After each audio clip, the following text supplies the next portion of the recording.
Another thing that I noticed was towards the end of this, something I never picked up on was that if you're not getting this, it's because he killed him. Yes, but we'll get to that in 4.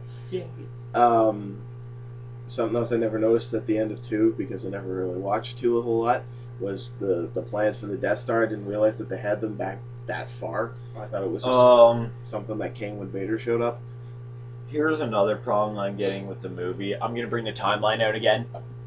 Now, just give me a second. Forgive me, because this is kind of impulse. But now, if we look at the timeline, I'm not going to show it this time.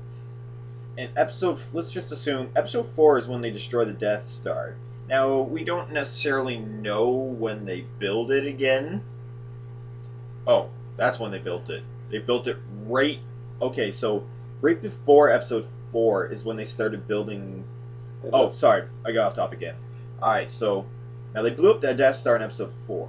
So they rebuilt parts of it in episode 6.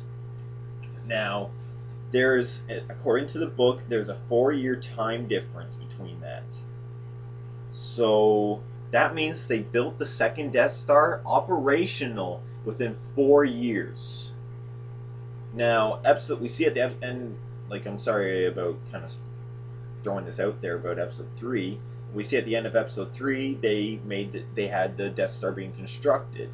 Yes. Now, we don't necessarily know when they started constructing this, but we're given it's a 19-year time span. So the first Death Star took them 19 years to build, according to the movie, and they already had the plans in episode 2. So I don't know. I don't really. Why did it only take 4 years to rebuild it when it took them 19 years to actually? There's many ways you can look at this. Perhaps they already knew how to build it better, but the first Death Star had thousands of slaves working on it as well. They had Wookiee slaves working on it, and those guys know how to work.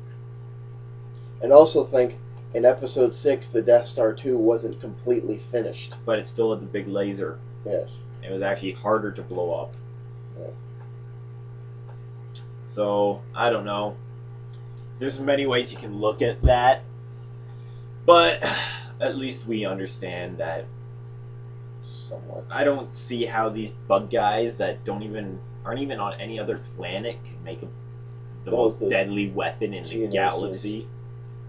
Where did the Geonosians come from? They weren't even in episode 3. They were just in 2. Yeah, they never even kind of showed them. up. There was the dude that did all the clicking and the gurgling, which was funny. Yeah, I admit their language was kind of interesting. They were a cool-looking species, but the CGI was just blah. Yeah, and the fact that they only show up in this one movie. And the Jedi just kind of murdered them all. Even Anakin did. Yeah, they're like, some of them might have just been innocent civilians in that Coliseum. Yeah. And they just started lopping them down. Yeah. Like, they're running away. They didn't want to fight. They're like, oh, crap, we can't handle this. They contradict themselves in the movie, too, because at the beginning they said that the Jedi are peacekeepers. They're not soldiers. And then they all come and kill everybody. And then all of a sudden they just show up and start killing things. Now, let's look on one of my favorite characters in this movie, Jango Fett. Now, this isn't known yet, but I'm a huge fan of Boba Fett. He is one of my favorite characters. I've read the majority of the books. I have several comic books of him in it, and he's a badass in the books. In the books, he hijacked a Star Destroyer by himself. Like, that's pretty impressive when it takes, like, hundreds of people to pilot one ship. Or a handful of Spaceballs. Yes. So, there we get... So we get to see young Boba Fett. Where do they find these crappy actors? Hey, kid, you look kind of like that guy. You want to be an actor? Yeah, that's the thing. Like you look at the characters from episodes 4 through 6, and these are like some badass adults. But then you look at the kid form, and they're like whiny and annoying, and Boba just kind of seems as that exhausted all the time. Fire! Yeah. It's like he had a cold during the movie. So... But anyways, you're talking more about... You mentioned Jango. Yeah, so I'm going to go more on Jango because Boba had 3 lines, just like in the old movies. But they weren't epic lines. I guess they're trying to pay homage, I guess. Huh? Yes. I will admit, I like Jango more or less. I But they didn't found do him justice. the actor they got to play him actually was a really good actor. Now they cloned him to make this clone army for the Republic. Now we're jumping all over the place here, but just hear me out. So, yes, I understand we have done cloning, but the problem with cloning is it will never be exactly the same for every person. Because the whole idea is, as you do things in life, different things will affect your genetics. So, say we clone me. Now that's pretty scary. I know, two of me in the world, that's gonna scare a lot of people. But when he gets to my age, he won't look as awesome as this. Because, for example, I look like I have a broken nose. So I don't know if at one point in my life I did break my nose. Let's just say I did. He may not break his nose at one point in his life.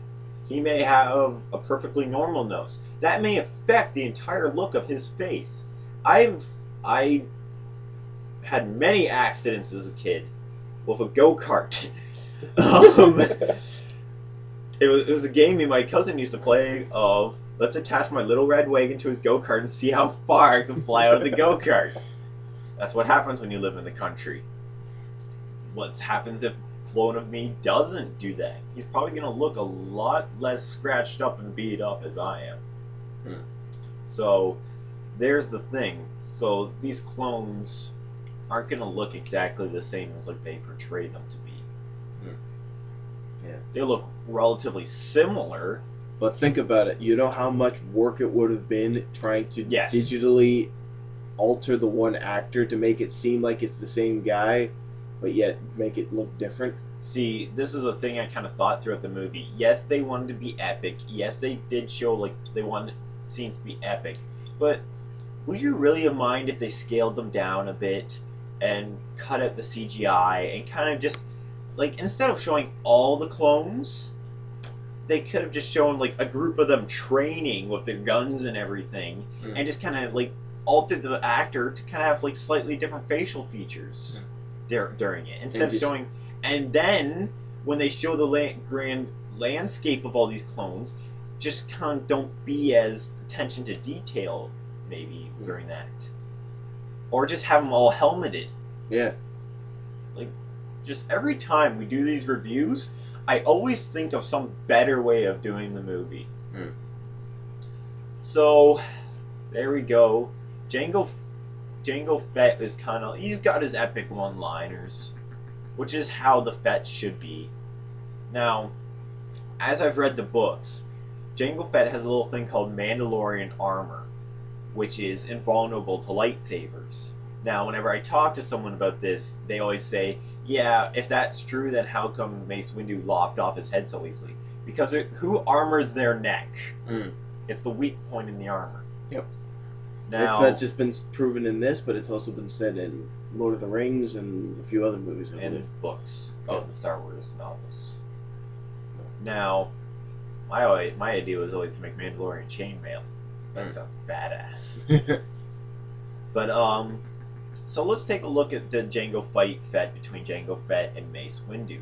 This could have been epic. Now we know that Jango is pretty proficient at killing Jedi. He like the one tried to attack. I think Mace. It was some random Jedi tried to attack Count Dooku. Count Dooku, And he just kind of... and he kills him in no time. He gets He gets 2 shots on the lightsaber, shoots him in the leg, and then gets one in like the shoulder, and he falls off the cliff. Like that's some pretty tricky shots to get by a Jedi. Like he got some skills. And then he does a cool little... Yeah. It almost seems like someone totally different tried to do Jango in it. Now, so eventually he starts to fight Mace Windu. Mace Windu. Now this could have been the making of an epic fight scene. We could have been shown about the Mandalorian armor, because I may be wrong in this, but it's already been stated in books that Mandalorian armor was invincible before this movie. Because I don't know when they decided to say that Boba Fett survived the Sarlacc pit. I don't know whether it was after episode 1 or 2, but I'm pretty sure it was before. So we knew his armor was frankly invincible. It can, like, it's been in the books where I think Darth Vader and Jango Fett fought once, and Jango does this, and the lightsaber just clashes off of it. I think it was in one of the comics where Darth Vader and Jango Fett fight, and Boba Fett. Boba Fett actually uses a lightsaber, which is pretty awesome, and stands toe to toe with Darth Vader.